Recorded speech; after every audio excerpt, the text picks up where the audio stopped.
ایک شخص اگر نمازوں کا اہتمام کرتا ہے تو اس کے لیے بڑے فضائل بھی ہے،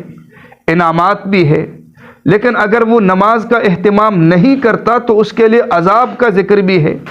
اس کے لیے احادیث کے اندر ذلت کا ذکر بھی ہے۔ اگر ایک آدمی نمازوں کا اہتمام کرتا ہے تو قبر سے ہی اس کی عزت اور اس کی تکریم اور اس کا احترام شروع ہو جاتا ہے۔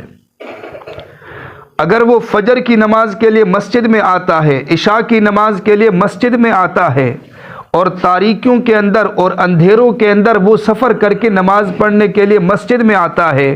تو اس کے بدلے میں جب اس کو قبر کے اندر رکھا جائے گا، اللہ تعالیٰ اس کی قبر کو نور سے بھر دیں گے اور قبر کی تاریکی ختم ہو جائے گی۔ بلکہ ایک حدیث کے اندر آتا ہے کہ جب نمازی بندے کو قبر کے اندر رکھا جاتا ہے، مسلت الشمس عند غروبہا، سورج کو اس کے سامنے اس نقشے کے ساتھ پیش کیا جاتا ہے، ایسا لگ رہا ہوتا ہے جیسے سورج غروب ہو رہا ہے۔ فرشتے آتے ہیں سوال جواب کے لیے، اس کو بٹھاتے ہیں تو یہ فوراً کہتا ہے کہ دعونی اصلی، فرشتوں کو کہتا ہے مجھے چھوڑ دو، میں نماز پڑھتا ہوں ابھی۔ یہ نماز کی فکر ہوتی ہے، اور قبر اس کے لیے نور سے بھر دی جاتی ہے، اور قبر اس کے لیے وسیع ہو جاتی ہے۔ میرے دوستو، لیکن جو نماز کا اہتمام نہیں کرتا، اس کی ذلت بھی قبر سے شروع ہو جاتی ہے، اس کے لیے قبر تنگ ہو جاتی ہے، قبر اس کے لیے تاریک ہو جاتی ہے، اور پھر جب وہ اللہ کے سامنے پیش ہوتا ہے تو قیامت کے دن سب سے پہلا سوال بھی نماز کا ہوگا۔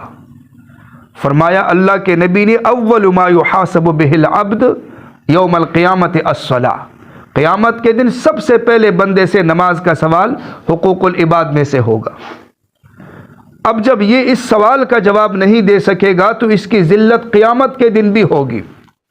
اور قیامت کے دن اس کی ذلت دوسری یہ ہوگی کہ ہر مومن اللہ کے سامنے سجدے میں گر پڑے گا، سجدہ کرے گا۔ یہ جو بے نمازی ہے یہ کوشش کرے گا لیکن یہ سجدے میں نہیں جا سکے گا۔ اللہ کا حکم ہوگا، اس کی جو کمر ہے وہ بالکل تختے کی طرح ہو جائے گی، یہ سجدے پہ قادر نہیں ہوگا، کوشش کرے گا، یہ اس کی دوسری ذلت قیامت کے دن ہوگی۔ اور تیسری بڑی ذلت اس کی یہ ہوگی کہ اللہ تعالیٰ اس پر غضبناک ہوں گے، اللہ تعالیٰ کا غصہ اس پر مسلط ہوگا۔ ایک روایت میں آتا ہے حضرت عبداللہ ابن عباس رضی اللہ تعالیٰ عنہ آخری عمر میں ان کی بینائی ختم ہو گئی تھی، تو کسی طبیب نے ان کو کہا کہ میں آپ کا علاج کر دیتا ہوں لیکن چند دن آپ سجدہ نہیں کرو گے۔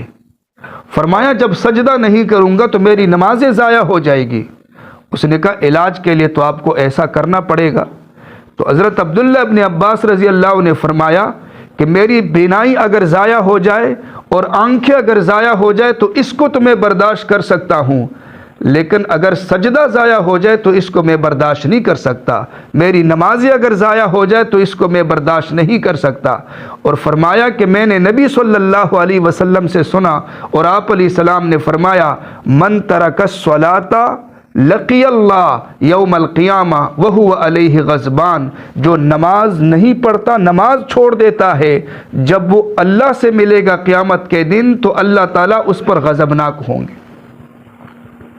میرے دوستو، بے نمازی کے لیے سب سے بڑا عذاب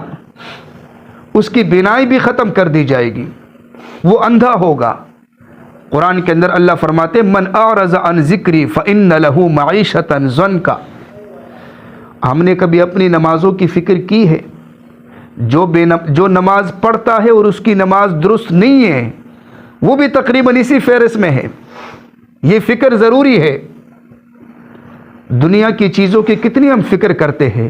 دکان کو روز بروز چمکاتے ہیں، کاروبار کے لیے کوشش کرتے ہیں کہ اس میں ترقی ہو جائے، اپنے گھر کے لیے کوشش کرتے ہیں کہ اس کی چمک دمک میں اضافہ ہو جائے، اپنی گلیوں کے لیے کوشش کرتے ہیں، لیکن اپنی نماز، اپنی عبادت کی بھی کبھی ہم نے کوشش کی ہے کہ اس میں وہ نور پیدا ہو جائے جو اللہ اور اس کے پیغمبر کے ہاں مطلوب ہے اور مقصود ہے؟